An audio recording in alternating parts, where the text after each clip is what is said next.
لیکن رسولullah نے کسی صحابی کے ایصال ثواب کا جلسہ، اجتماع، خیرات، دعوت اکٹھے نہیں کی۔ کلخانی کرنی ہے، سوئم اور چہلم کرنا ہے، اس لیے ایصال ثواب انفرادی کیا جائے۔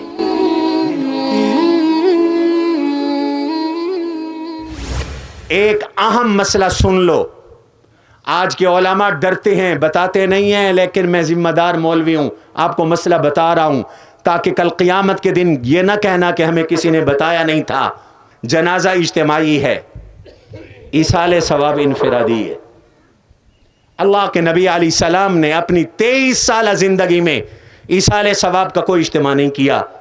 ایصال ثواب حق ہے، بدنی بھی حق ہے، مالی بھی حق ہے، لیکن رسولullah نے کسی صحابی کہ ایصال ثواب کا جلسہ، اجتماع، خیرات، دعوت اکٹھے نہیں کی۔ اگر کسی جگہ ثابت ہے تو مجھے کوئی عالم آ کر دکھا دے، میں اپنے موقف سے پیچھے ہٹ جاؤں گا۔ یہی میرے اکابر کا مسلک تھا۔ اس لیے ایصال ثواب انفرادی کیا جائے۔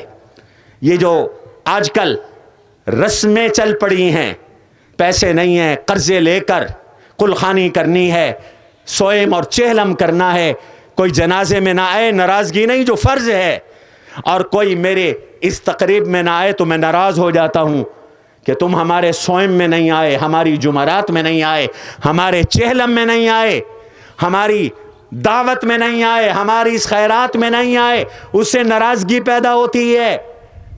معلوم ہوتا ہے ہم آگے بڑھ رہے ہیں۔ جیسے سنتیں اکیلی ہیں، ایسے ایصال ثواب انفرادی ہے۔ کسی غریب کی ضرورت پوری کر دو۔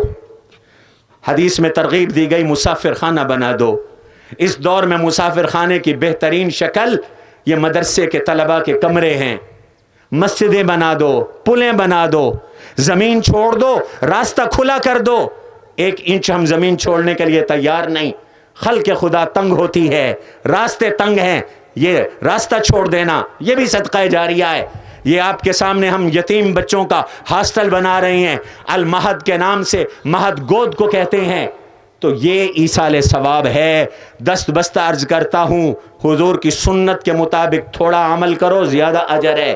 نبی کے طریقے کو چھوڑ کر بڑا عمل بھی کرو گے، اجر ذرا بھی نہیں۔ اللہ ہم سب کو اتباع سنت کی توفیق نصیب فرمائے۔ تقاضۂ بشری کے تحت ہمارے بھائی سے کسی کو کوئی تکلیف پہنچی ہو، اللہ کی رضا کے لیے معاف فرما دے۔